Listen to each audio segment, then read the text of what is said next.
Hello दोस्तों, welcome back my YouTube channel CP study. जी हाँ दोस्तों, आज मैं 10th क्लास का मोस्ट वीवीआई ऑब्जेक्टिव लेके आया हूँ। सोशल साइंस का ये ऑब्जेक्टिव 40 मतलब 40 ऑब्जेक्टिव क्वेश्चन लेके आया हूँ दोस्तों, सामाजिक विज्ञान का। जी हाँ दोस्तों, 40 सामाजिक विज्ञान सोशल साइंस का मोस्ट वीवीआई ऑब्जेक्टिव क्वेश्चन लेके आया हूँ। जी हाँ दोस्तों, मोस्ट सोशल साइंस का वीवीआई ऑब्जेक्टिव 40। चलिए क्वेश्चन को शुरू कर देते हैं। इससे पहले आप हमारे चैनल पे नए हैं तो हमारे चैनल को कर लीजिए सब्सक्राइब और साथ में बेल आइकन को भी दबा दीजिए ताकि नए वीडियो का नोटिफिकेशन आपको समय समय पे मिलता रहे। चलिए दोस्तों, यहाँ से कम ये रिपीटेड क्वेश्चन है, हर साल यहीं से क्वेश्चन पूछा जाता है। जी हाँ दोस्तों, इसको आप पढ़ के जाइएगा। अगर आप एग्ज़ाम देने के लिए जाइएगा तो इसको सोशल साइंस का ये पेपर आपको देना है तो जब ये ऑब्जेक्टिव देख के जाइएगा अधिकतर क्वेश्चन यहाँ से मिलेगा, क्योंकि ये मैं प्रीवियस क्वेश्चन को करवा रहा हूँ। चलिए दोस्तों शुरू करते। क्वेश्चन नंबर 1 बोला जा रहा है, सौर ऊर्जा निम्नलिखित में से कौन सा संसाधन है? यानी सौर ऊर्जा कौन सा संसाधन है?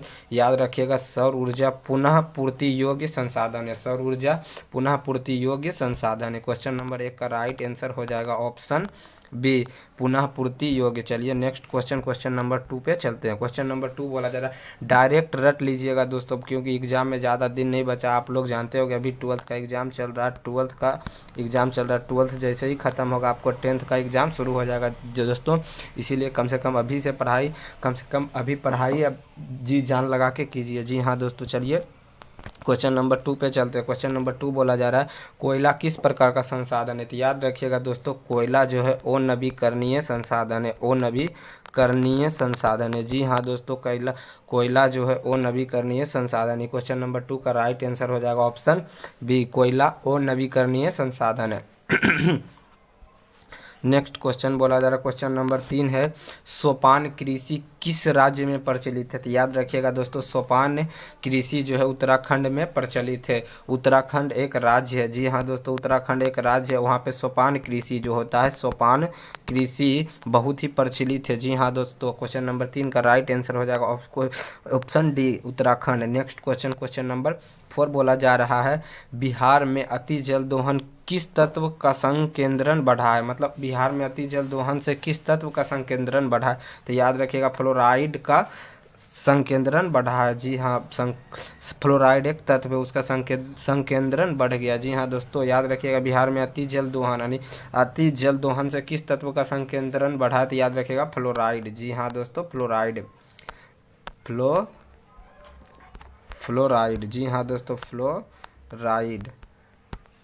फ्लोराइड यानी क्वेश्चन नंबर 4 का राइट आंसर हो जाएगा option A. Next question number 5 बोला जा रहा है, बिहार में कितने प्रतिशत भौगोलिक क्षेत्र में वन का फैलाव है? तो याद रखिएगा, 7% वन का फैलाव है बिहार में। नेक्स्ट क्वेश्चन नंबर 6 बोला जा रहा है, किस राज्य में वन का सबसे अधिक विस्तार होता है? तो याद रखिएगा, मध्य प्रदेश में वन का विस्तार सबसे अधिक होता है। ये सब डायरेक्ट रट लीजिएगा, पूछा हुआ प्रीवियस क्वेश्चन है दोस्तों, बार बार प्रीवियस क्वेश्चन ज़्यादा रिपीटेड होता है, इसीलिए आप डायरेक्ट रट के जाइएगा। नेक्स्ट क्वेश्चन बोला जा रहा है, काली मृदा का दूसरा नाम क्या? तो याद रखिए, रेगुर मृदा। काली मृदा का दूसरा नाम रेगुर मृदा है।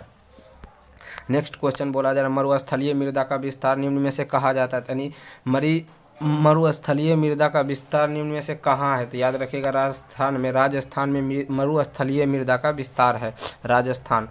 नेक्स्ट क्वेश्चन बोला जा रहा है, मेढक के प्रजनन को नष्ट करने वाला रसायन कौन सा? रसायन बोले तो एंड्रीन। एंड्रीन जो है मेढक के प्रजनन को नष्ट करने वाला एक रसायन है। नेक्स्ट क्वेश्चन नंबर 10 बोला जा रहा है, देश के बांधों को किसने भारत का मंदिर कहा? तो याद रखिएगा, देश के बांधों को पंडित जवाहरलाल नेहरू ने भारत का मंदिर कहा। देश के बांधों को पंडित जवाहरलाल नेहरू जी ने देश के बांधों को भारत का मंदिर कहा है। नेक्स्ट क्वेश्चन नंबर 11 बोला जा रहा है, बृहद क्षेत्र में जल की उपस्थिति के कारण ही पृथ्वी को कहते थे। याद रखिएगा, बृहद क्षेत्र में जल की उपस्थिति के कारण ही पृथ्वी को नीला ग्रह कहा जाता है। क्या? तो नीला ग्रह। नेक्स्ट क्वेश्चन बोला जा रहा है, संविधान की धारा 21 का संबंध किससे? तो याद रखिएगा, संविधान की धारा 21 का संबंध जो है वन्य जीवों तथा प्राकृतिक संसाधनों के संरक्षण से है। Next question number next question number 13 बोला जा रहा है भारत का राष्ट्रीय पक्षी कौन सा है? तो याद रखिएगा मयूर, जिसको हम मोर कहते हैं। जी हाँ दोस्तों, मोर एक भारत की राष्ट्रीय पक्षी है। नेक्स्ट क्वेश्चन नंबर 14 बोला जा रहा है। क्वेश्चन नंबर 14 बोला जा रहा है ताप विद्युत केंद्र का उदाहरण है तो बरौनी। बरौनी में ताप विद्युत केंद्र का उदाहरण है, मतलब बरौनी होगा। नेक्स्ट क्वेश्चन नंबर 15 बोला जा रहा है यूरेनियम का प्रमुख उत्पाद स्थल कहाँ? तो याद रखिएगा जदूगोड़ा में। जदूगोड़ा में यूरेनियम का प्रमुख उत्पाद स्थल है। या नेक्स्ट क्वेश्चन नंबर 16 बोला जा रहा है भारत का प्रथम तेल शोधक कारखाना कहाँ स्थित है? तो याद रखिएगा डिगबोई में प्रथम तेल शोधक कारखाना स्थित है, डिगबोई। नेक्स्ट क्वेश्चन नंबर 17 बोला जा रहा है प्राकृतिक गैस किस खनिज के साथ पाया जाता है? तो याद रखिएगा पेट्रोलियम। पेट्रोलियम प्राकृतिक गैस के खनिज के साथ पाया जाता है। नेक्स्ट क्वेश्चन बोला जा रहा है भाखड़ा नंगाला परियोजना किस नदी पर अवस्थित है? याद रखिएगा सतलज। नेक्स्ट क्वेश्चन बोला जा रहा है उड़ीसा किस खनिज का सबसे बड़ा उत्पादक है? तो मैग्नीज। याद रखिएगा उड़ीसा किस खनिज का सबसे बड़ा उत्पादक है? तो मैग्नीज जो है उड़ीसा में सबसे ज़्यादा उत्पाद होता है। नेक्स्ट क्वेश्चन नंबर 20 बोला जा रहा है मैग्नीज उत्पादन में भारत का विश्व में कौन सा स्थान है? तो याद रखिएगा तृतीय यानी तीसरा स्थान है मैग्नीज भारत में। नेक्स्ट क्वेश्चन बोला जा रहा है डाकुओं की अर्थव्यवस्था में संबंध किया? तो याद रखिएगा डाकुओं की अर्थव्यवस्था में संबंध है संसाधन के अनियमित विदोहन से। नेक्स्ट क्वेश्चन नंबर 22 बोला जा रहा है तट रेखा से कितनी किलोमीटर क्षेत्र सीमा अपवर्जक आर्थिक क्षेत्र कहलाता है? तो याद रखिएगा 200 किलोमीटर। नेक्स्ट क्वेश्चन बोला जा रहा है समुद्री क्षेत्र में राजनीतिक सीमा के कितनी किलोमीटर क्षेत्र तक राष्ट्रीय संपदा निहित है? तो याद रखिएगा 19.2 किलोमीटर, 90 यानी कि 19.2 किलोमीटर। नेक्स्ट क्वेश्चन बोला जा रहा है पंजाब में भूमि निम्नीकरण का प्रमुख कारण क्या है? याद रखिए वनोन्मूलन, यानी वन का जो मूलन हो रहा है। नेक्स्ट क्वेश्चन नंबर 25 बोला जा रहा है कुल जल का कितना प्रतिशत भाग जल महासागर में निहित है? तो याद रखिएगा 96.5% जल का प्रतिशत जो कि महासागर में भी निहित है।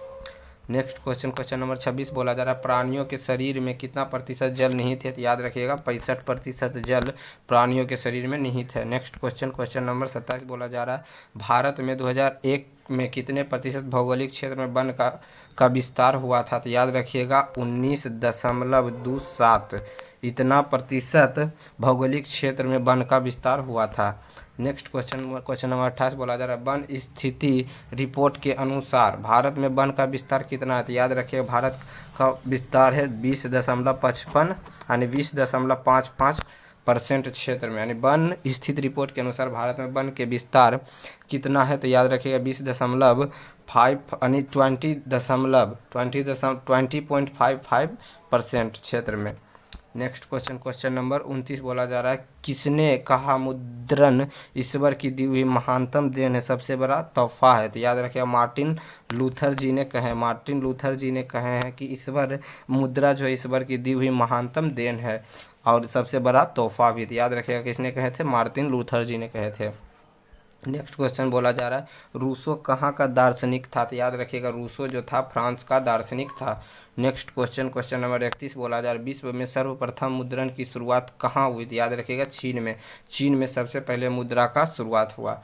नेक्स्ट क्वेश्चन बोला जा रहा है क्वेश्चन नंबर 32 किस देश की सिविल सेवा परीक्षा ने मुद्रित पुस्तकों की मांग बढ़ाई है? तो याद रखिएगा चीन में सिविल सेवा परीक्षा ने मुद्रित पुस्तकों की मांग बढ़ाई है। नेक्स्ट है महात्मा गांधी किस पात्र का संपादक किया? तो याद रखिएगा महात्मा गांधी यंग इंडिया का संपादन किए हैं। नेक्स्ट क्वेश्चन नंबर 34 बोला जा रहा है किस पात्र ने रातों रात वर्नाक्यूलर फ्रेश एक्ट से बचने के लिए अपनी भाषा बदल दी? तो याद रखिएगा अमृत बाजार पत्रिका।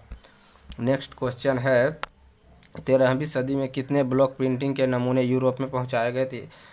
मतलब 13वीं सदी में किसने ब्लॉक प्रिंटिंग के नमूने यूरोप में पहुंचाए थे? याद रखिएगा मार्को पोलो ने 13वीं सदी में ब्लॉक प्रिंटिंग के नमूने यूरोप में पहुंचाए थे। नेक्स्ट क्वेश्चन नंबर 36 बोला जा रहा है कि गुटेनबर्ग का जन्म किस देश में हुआ था? याद रखिएगा गुटेनबर्ग का जन्म जर्मनी देश में हुआ था।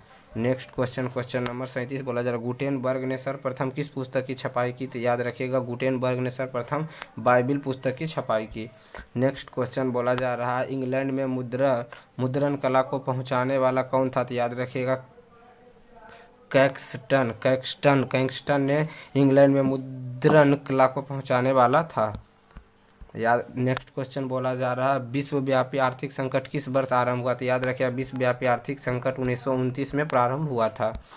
नेक्स्ट क्वेश्चन है, नेक्स्ट और आखिरी क्वेश्चन है, आर्थिक संकट मंदी के कारण यूरोप में कौन सी नई प्रणाली का उदय हुआ? तो याद रखिएगा, फ्रांसवादी शासन प्रणाली। जी हाँ दोस्तों, ये रहे आपके 40 क्वेश्चन जो कि मोस्ट वीवीआई है, जो कि मोस्ट वीवीआई ऑब्जेक्टिव है। यहाँ से आप देख के जाइएगा, यहाँ से कम 4 से 5 क्वेश्चन आपको यहीं से देखने के लिए मिलेगा। इसी तरह का मोस्ट वीवीआई ऑब्जेक्टिव पाने के लिए हमारे चैनल पे बने रहें और चैनल को सब्सक्राइब कर लीजिए, साथ में बेल आइकन को भी प्रेस कर लीजिए ताकि नई वीडियो का नोटिफिकेशन आपको समय समय पे मिलता रहे। जी हाँ दोस्तों, अगर आप इसका PDF लेना चाहते हैं तो हमारे टेलीग्राम चैनल को ज्वाइन कर लीजिए। टेलीग्राम चैनल का लिंक मैं इस वीडियो के डिस्क्रिप्शन में दे दूँगा, वहाँ से आप ज्वाइन कर सकते हैं। Thanks for watching.